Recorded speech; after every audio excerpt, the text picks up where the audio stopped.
The battlefield was silent now, the echoes of distant explosions fading like a memory that refused to linger. Smoke curled into the violet sky, twisted by the winds of an alien world. Amid the ruin, a human soldier stood, armor scorched, rifle still warm in his grip. Around him lay the remnants of a victorious campaign, a war that had been meant to humiliate his species, yet ended in a triumph few would have predicted. The alien forces had been formidable. Tall, multi-limbed warriors, clad in iridescent armor, moved with a grace that was almost hypnotic. Their leaders were cunning, their tactics honed over centuries. Yet somehow, humanity had endured, adapted, and had ultimately prevailed. It was not brute strength that won the day, but an understanding of resilience, ingenuity, and the kind of stubborn determination that humans carry deep within their bones. Now, as the human army waited for the spoils of victory, attention turned to the so-called reward selection, a custom imposed by alien tradition. Each victorious soldier would choose one of the surviving alien captives to accompany them back to the human fleet. Some of the captives were warriors, fierce and proud. Others, like the woman standing at the edge of the rubble, appeared frail, almost delicate. Her eyes held fear, but also something else. No one else seemed to notice. The soldier's name was Eric. He had fought through days of relentless battle, through injuries that would have killed others, through moments when death had seemed certain. He was not a hero by nature, but by circumstance. And now, as he looked at the captives lined before him, his gaze settled on the frailest among them, a woman whose body seemed ill-suited for combat, whose presence was almost ghost-like against the devastation around her. Many of his comrades laughed at his choice. "Are you serious?" One said, a large man with armor, dented and scorched. "Take her? She can barely stand." Eric did not respond immediately.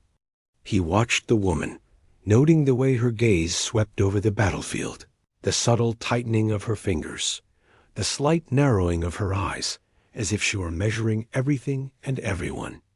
There was a strength hidden beneath her appearance, something quiet but unyielding, something dangerous if underestimated. He stepped closer to her, slowly, carefully. "You don't have to be afraid," he said in a calm voice. She flinched slightly, but did not run. That hesitation was enough for Eric. "I know who you are," he continued. "I know that they made you look weak because they feared what you could do. I've seen it in your eyes. You're not frail, not really. You've just been hidden." The woman tilted her head, studying him as if trying to discern whether his words were truth or trickery. After a long moment, she nodded once, almost imperceptibly. The other soldiers grumbled, muttered, but Eric ignored them. In his heart, he understood what others could not see. Victory was more than strength. It was recognition. He recognized her, and that recognition mattered. As they walked away from the battlefield, she matched his pace, keeping a careful distance, yet never leaving his side. The journey back to the fleet was long, filled with silence and the occasional question about the human world. Eric answered cautiously, offering no details about politics, technology, or strategy, only what he thought necessary. Trust had to be earned, and he was patient. Over time, small details revealed themselves. The frail woman was not a strategist in the conventional sense. She did not command armies openly, but she had knowledge ancient, precise, and hidden in ways that human intelligence officers would never have anticipated. Maps etched in memory, tactics remembered from battles long past, and an instinct for reading both allies and enemies alike. Eric observed her quietly, noting the subtle corrections she made to reports, the way she anticipated supply shortages, the way she predicted enemy movements before scouts could report them. One evening, as the sun bled into the horizon of the alien world, Eric found himself speaking more openly. "You could have crushed them all if you wanted," he said. You didn't. She looked at him then, and for the first time, the frailty vanished entirely from her expression. Strength is not always shown in victory, she said softly. Sometimes the greatest power is restraint. Eric nodded. He understood. There was honor in her words, and a depth of wisdom that most humans would never encounter. He realized then that the reward he had chosen was not about possession or victory. It was about acknowledgement, recognition of a kindred spirit in a universe that often refused to understand.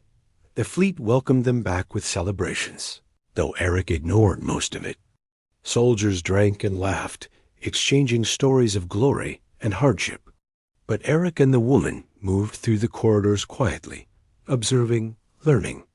She had begun to teach him as much as he had protected her, guiding him through alien customs, decoding unfamiliar symbols, and offering insights that saved human crews from costly mistakes.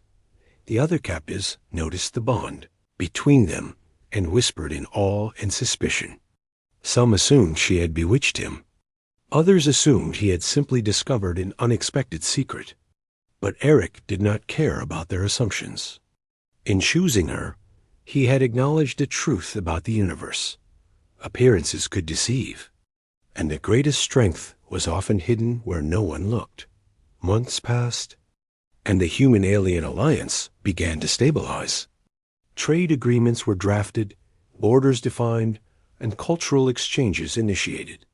Yet Eric remained close to the woman, whose name he had learned was Lyra. She was patient, teaching him not only about her species, but also about leadership, strategy, and the subtle art of negotiation. Her frailty had been an illusion, a shield that she wore because the galaxy often judged by appearances. One day, as they stood on the observation deck of the flagship, watching the stars stretch into infinity, Eric spoke. Do you ever wish you had revealed yourself sooner? Lyra considered this. No. If I had, I might never have found someone who understood, she said. You saw through what others ignored. That is rare among humans. He smiled faintly. And yet, it seems simple to me now. Sometimes the right choice is not the obvious one. The smallest flame can burn the brightest if it is given air. Her eyes reflected the distant stars, and for a moment she seemed to glow with a quiet light that no human weapon could dim. You understood me when others did not, she said.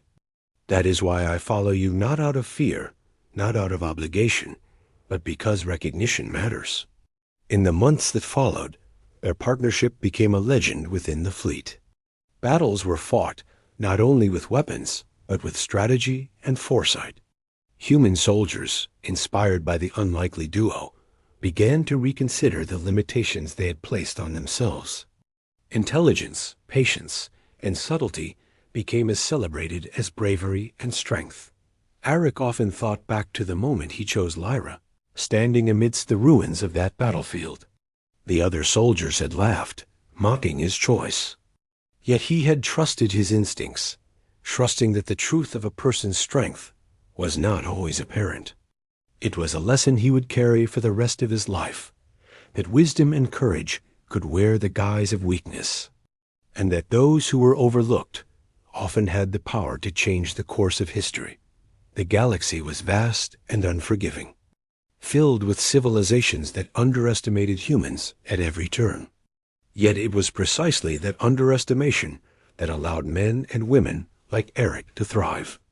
He had chosen the frailest alien woman, and in doing so, he had chosen not just a companion, but a guide, a partner, and a reminder that humanity's greatest strength lay not in muscle or weaponry, but in perception, empathy, and the courage to recognize hidden potential. Lyra stood by his side, calm and resolute, and together they faced challenges that would have overwhelmed lesser beings. In time, humans began to be respected not just for their resilience, but for their insight, their ingenuity, and the subtle strength that Eric had seen in Lyra long before anyone else had. And so, in the quiet aftermath of victory, amidst stars and alien worlds. A human soldier and the woman he had chosen stood together not as master and captive, but as equals, united by understanding and the recognition of hidden strength. In that choice, the universe itself seemed to shift slightly, acknowledging that sometimes the smallest spark could illuminate the darkest expanse. Eric would always remember that day, the battlefield strewn with debris and smoke, and the moment he had seen through the illusion of frailty to the truth beneath. It was not a tale of conquest or domination, but a testament to perception, trust, and the enduring human ability to recognize what others overlooked. For the galaxy, the story of the human soldier and the frailest alien woman became more than legend. It became a lesson.